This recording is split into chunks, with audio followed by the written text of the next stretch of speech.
Have you ever walked into a room and immediately felt invisible? Or worse, felt like people were talking over you, dismissing you, subtly treating you like you're optional? Maybe you've watched someone else enter that same room and somehow command attention without raising their voice.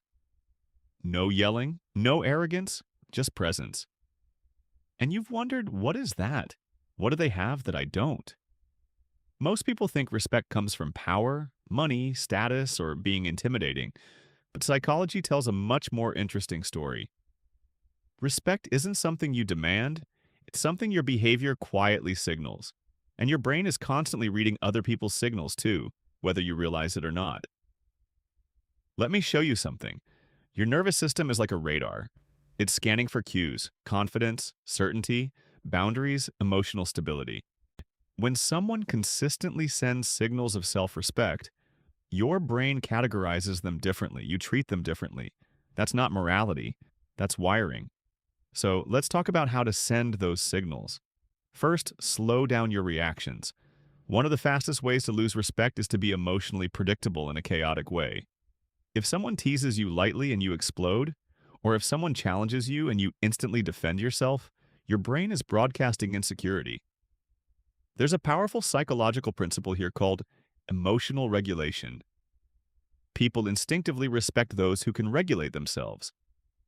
When you pause before responding, even for 2 seconds, you show that you are choosing your reaction instead of being controlled by it. That subtle pause changes how people perceive you. Second, don't over-explain yourself. Like, this one is uncomfortable. Many people think being detailed makes them sound smart or transparent, but over-explaining often signals doubt. When you justify every small decision, you unconsciously communicate that you need approval. Confident people state their position clearly and stop. Not rudely, not aggressively, just simply. And simplicity carries weight. Think about this. If you say, "I can't make it tonight," and leave it there, it feels solid. If you say, "I can't make it tonight because I'm tired and I had a long day and I just feel like maybe I need rest," it starts to sound like you're asking permission. Respect increases when your words are clean. Third, maintain calm eye contact. Not staring, not challenging, just steady. Eye contact activates social bonding circuits in the brain. But more importantly, steady eye contact communicates self-trust. When you look away quickly or constantly scan the room, it can signal discomfort, and people subconsciously pick up on that. Fourth, speak slightly slower than you think you need to. Rush speech is often linked to anxiety. When you slow your pace just a bit, you appear more grounded. Your words feel deliberate. It gives the impression that you're not trying to impress. You're simply expressing. Fifth, set small boundaries early. You don't need a dramatic confrontation. It can be as simple as correcting someone who interrupts you. Calmly saying, "Let me finish." That one sentence can shift the entire dynamic. Boundaries are not aggression, they are clarity, and clarity creates respect. Now here's something deeper. Respect is tied to perceived self-worth.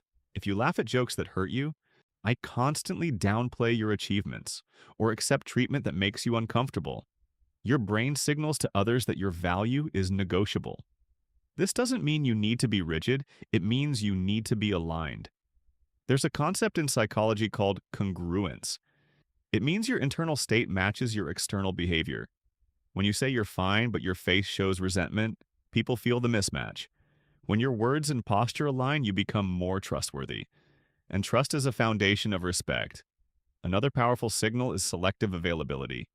This doesn't mean playing games, it means having your own priorities. When your entire schedule revolves around others, you unintentionally communicate that your time has no structure. People respect what appears valuable, and value is often associated with scarcity. Humans are wired to admire competence, so build real skill, not for applause, for substance. When you are genuinely good at something, you move differently. You speak differently. You carry yourself differently. You don't need to convince people of your capability. It shows. Let's talk about body language for a moment. Your posture speaks before you do. Shoulders slightly back, chin neutral, feet planted firmly. Not exaggerated, not stiff, just balanced. Research on embodied cognition shows that how you hold your body influences how you feel and how others respond to you. Stand like you belong there. Your brain will start believing it too. Another key element is silence. Most people are uncomfortable with silence until they fill it quickly, but silence can be powerful. When someone says something provocative and you pause instead of reacting instantly, it creates psychological space. That space often makes the other person reassess their words. Silence communicates that you are not scrambling for validation. Now here's a big one. Stop trying to be liked by everyone. Respect and likability overlap, but they are not the same. When you constantly adjust yourself to avoid disapproval, people sense it. Ironically, when you become comfortable with not being universally liked, people tend to respect you more, because authenticity is rare. You also earn respect by respecting others. This sounds obvious, but it's often misunderstood. Respect isn't submissive. It's steady acknowledgement of another person's perspective without losing your own. When you can disagree calmly without attacking, you demonstrate psychological maturity, and maturity is magnetic. Let's go deeper into something subtle. Micro expressions. Your eyebrows, your jaw tension, your tone shifts. When you feel inferior internally, these micro signals leak out. The solution isn't to fake confidence, it's to work on your internal narrative. If you believe you are beneath someone, your body will communicate it. Self-respect starts inside. It's not a performance. There's also consistency. If your mood determines how you treat people, your presence becomes unstable. But when your behavior remains relatively steady, people know what to expect from you. Predictability in character creates security, and security fosters respect. Another underrated tip, admit when you're wrong. It might sound counterintuitive, but owning mistakes calmly increases credibility. Defensiveness weakens authority.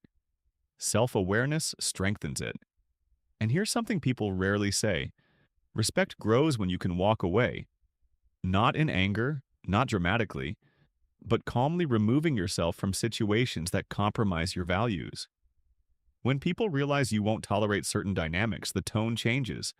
All of this circles back to one core principle: self-possession, the ability to remain internally anchored regardless of external behavior. You don't chase approval. You don't crumble under criticism. You don't inflate under praise. You stay steady. And here's the shift I want you to consider. Respect isn't something you force people to give you. It's something that naturally forms when your behavior communicates stability, clarity, and self-worth. It's less about dominating and more about aligning. So maybe the better question isn't, how do I make people respect me? Maybe it's, where am I leaking self-respect without realizing it? Sit with that for a moment. Notice your speech patterns. Notice your posture. Notice where you apologize unnecessarily or explain too much. Small adjustments, repeated consistently, change how the world responds to you. If this resonated, reflect on one signal you could adjust this week. And if you're curious to explore more of the psychology behind influence, confidence, and human behavior, stay with me. We're just getting started.